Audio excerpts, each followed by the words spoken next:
এবার গ্রেফতার বিধাননগর পুরসভার চেয়ারম্যান সব্যসাচী দত্ত। তোলাবাজির অভিযোগে তাকে গ্রেফতার করা হয়েছে। যেমনটা জানা যাচ্ছে, রাজারহাটের বাড়ি থেকে তৃণমূল নেতাকে গ্রেফতার করেছে বিধাননগর উত্তর থানার পুলিশ। আর গৃহদাহে এই মুহূর্তে জ্বলছে তৃণমূল। একদিকে যেমন আপনাদের জানিয়েছি, ফেটে পড়ছে নেতাদের একাংশের ক্ষোভের আগ্নেয়গিরি, আর এর মধ্যেই দুর্নীতি থেকে শুরু করে তোলাবাজি, ভোট পরবর্তী হিংসা সহ নানান অভিযোগে জেলায় জেলায় গ্রেফতার হচ্ছেন একের পর এক তৃণমূল নেতা। আপনাদের একের পর এক তৃণমূল নেতা যারা গ্রেফতার হচ্ছেন সমস্ত তথ্য পুঙ্খানুপুঙ্খ আপনাদের সামনে রাখছি। তবে রাজ্য সরকার বদলের পর থেকেই প্রতিদিনই গ্রেফতার হচ্ছেন কোনো না কোনো তৃণমূল নেতা, আর এবার গ্রেফতার হয়েছেন সব্যসাচী দত্ত। পুলিশের সূত্রে এখনো পর্যন্ত যেটা জানা যাচ্ছে, বিপুল টাকা তোলাবাজির অভিযোগ রয়েছে সব্যসাচী দত্তের বিরুদ্ধে। আর সল্টলেকের এক বাসিন্দা, পেশায় ব্যবসায়ী, তিনি অভিযোগ করেছিলেন যে এই তৃণমূল নেতা তার কাছ থেকে বিপুল টাকা, মানে প্রায় 1,05,00,000 টাকা তোলা হয়েছিল, আর সেই ব্যবসায়ী তাকে তোলা দেন। আর সেই অভিযোগের ভিত্তিতে সব্যসাচী দত্তকে গ্রেফতার করা হয়েছে।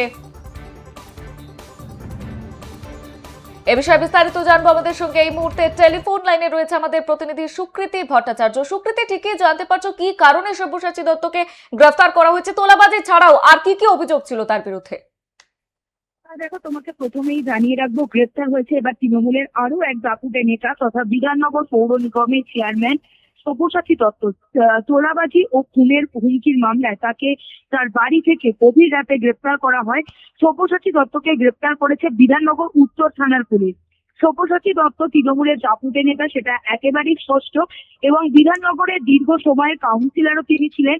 রাজারহাট নিউ টাউন বিধানসভা দুবারের প্রাক্তন বিধায়কও ছিলেন। 2021 সালে তৃণমূল ছেড়ে বিজেপিতে যোগ দেন এবং 2021 সালে নির্বাচনে তিনি বিধাননগর থেকে বিজেপির প্রার্থী হয়েছিলেন। এরপর আবারও তৃণমূলে ফিরে আসে। 2026 সালের নির্বাচনে বারাসাত থেকে তৃণমূলের প্রার্থীও হয়েছেন। এবং সব্যসাচী দত্তকে গভীর রাতে তার বাড়ি থেকেই তোলাবাজি এবং খুনের হুমকির মামলায় গ্রেফতার করা হয়। এবং আজ যখন বিধাননগর উত্তর থানা থেকে তাকে আদালতের দিকে নিয়ে যাওয়া হচ্ছে, তাকে উদ্দেশ্য করে উত্তেজিত জনতা, গোবর ডিম, এতদিন আমরা দেখেছি প্রাক্তন বিধায়ক তৃণমূল থেকে শুরু করে তৃণমূলের দাপুটে নেতা, তৃণমূল কাউন্সিলরদের লক্ষ্য করে ডিম ছড়ার ঘটনা, কিন্তু এবার একটু ভিন্ন। একেবারে টমেটো থেকে শুরু করে পচা টমেটো থেকে শুরু করে গোবরও পর্যন্ত নিক্ষেপ করা হয় সব্যসাচী দত্তকে লক্ষ্য করে। এবং বিধাননগর থানা থেকে, উত্তর থানা থেকে এই মুহূর্তে আদালতে নিয়ে যাওয়া হয়েছে সব্যসাচী দত্তকে।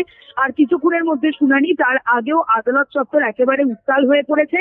এই মুহূর্তে দফায় দফায় বিক্ষোভ করছেন সাধারণ মানুষ।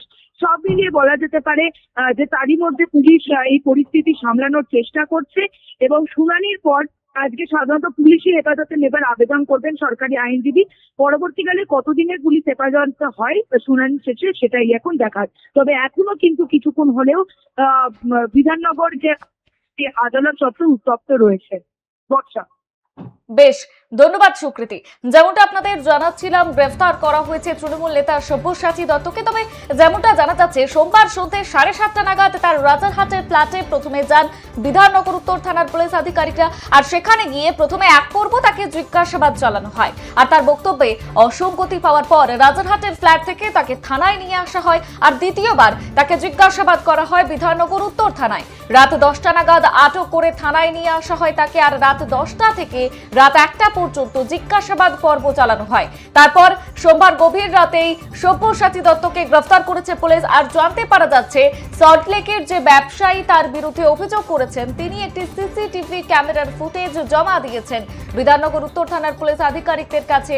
আর সেই ফুটেজে এবং অন্যান্য যে তথ্য প্রমাণ তার সামনে রেখেই পুলিশ সব্যসাচী দত্তকে জিজ্ঞাসাবাদ শুরু করেছে। সমস্ত তথ্য প্রমাণ যখন তার বিরুদ্ধে যায়, তখনই পুলিশের তরফে তাকে গ্রেফতার করা হয়। তবে যদিও তার বিরুদ্ধে ওঠা অভিযোগ প্রাথমিকভাবে অস্বীকার করে গেছেন এই তৃণমূল নেতা, কিন্তু তথ্য প্রমাণ থাকায় তা নিয়ে তাকে ম্যারাথন জিজ্ঞাসাবাদ করতে থাকেন পুলিশ আধিকারিকরা।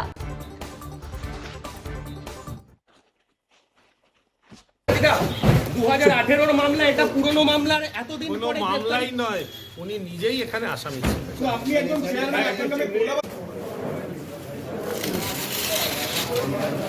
দাদা কি বলবেন, আপনাকে গ্রেফতার করা হয়েছে? পুরোটাই ফলস ফেব্রিকেটেড।